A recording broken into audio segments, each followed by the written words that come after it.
اللہ الرحمن الرحیم۔ آج میں آپ کو حضرت آدم علیہ السلام اور حضرت حوا علیہ السلام شیطان، مور اور سانپ کی زمین پر اترنے کا واقعہ عرض کروں گا۔ وَقُلْ نَهْبِطُوا کی تفسیر کروں گا۔ تفسیر کرنے سے پہلے میں آپ کی خدمت میں عرض کر دوں کہ میں اپنی تفسیر کرمانی لکھ رہا ہوں قرآن مجید فرقان حمید کی، اس میں سے میں آپ کی خدمت میں جلد اول سورہ بقرہ کی تفسیر عرض کروں گا۔ میں آپ کی خدمت میں ریکویسٹ کرتا ہوں کہ میرے چینل کرمانی ٹی وی اور کرمانی ٹی وی 3 کو سبسکرائب، لائک، کمنٹ کریں تاکہ یہ مسائل آپ تک پہنچے اور دوستوں اور عزیزوں تک پہنچے، آپ کو بھی ثواب اور مجھے بھی ثواب۔ وَقُلْ نَهْبِطُوا، اور ہم نے فرمایا تم سب نیچے زمین پر اتر جاؤ۔ اللہ تبارک و تعالی نے وَقُلْ نَا فرمایا، یہ جمع کا صیغہ ہے، اہبطوا بھی جمع کا صیغہ ہے، اور ہم نے فرمایا کہ تم سب نیچے زمین پر اتر جاؤ۔ اہبطوا یہ جمع کا صیغہ ہے، جیسا میں نے پہلے عرض کیا، یہ تمام خطاب اہبطوا سے لفظ الف گرا دیا گیا ہے کیونکہ یہ الف وصلی ہے اور قلنا سے لفظاً الف گرا دیا گیا ہے۔ اس کے بعد ہا کے سکون کی وجہ سے ابن جریر رحمۃ اللہ علیہ اور ابن ابی حاتم نے حضرت ابن عباس رضی اللہ تعالی عنہ سے روایت کی ہے کہ حضرت آدم علیہ السلام کو سب سے پہلے ہند کی زمین پر اتارا گیا، اور بعض روایتوں میں ہے کہ ہند میں وجنا کے علاقہ میں اتارا گیا۔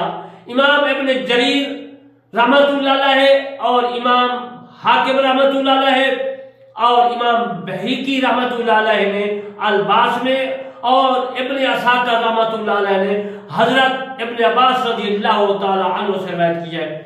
وہ فرماتے ہیں کہ حضرت علی رضی اللہ تعالی عنہ بن ابی طالب نے فرمایا بہترین اب ہوا کا علاقہ ہند ہے، یعنی ہندوستان ہے، اس میں حضرت آدم علیہ السلام کو اتارا گیا اور اس کی ہوا کو جنت کے درختوں سے معلق کیا گیا۔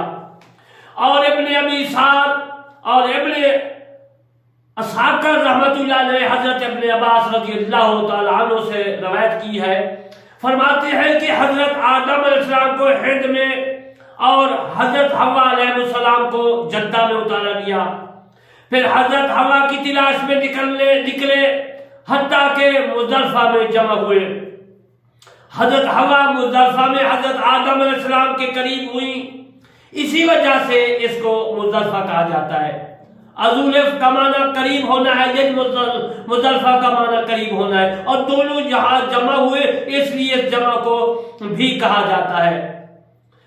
ابن ابی حاتم رحمۃ اللہ علیہ نے رجا بن ابی سلمہ سے روایت کیا، فرماتے ہیں کہ حضرت آدم علیہ السلام کو زمین پر اتارا گیا تو آپ گھٹنوں پر ہاتھ رکھے ہوئے اور سر جھکائے ہوئے تھے، کیونکہ آپ سے خطا ہوئی تھی، اس لیے آپ خطا کی وجہ سے سر جھکائے ہوئے تھے، اس مسئلے کو یاد رکھنا ہے۔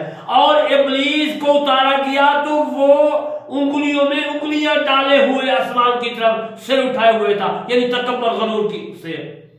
حضرت ابن ابی شیبہ رحمۃ اللہ علیہ نے اپنی کتاب مصنف میں حمید بن بلا حلال نے روایت کی، آگے فرماتے ہیں کہ نماز میں پہلو پر ہاتھ رکھنا مکروہ ہے کیونکہ شیطان اسی کیفیت میں زمین پر اتارا گیا تھا۔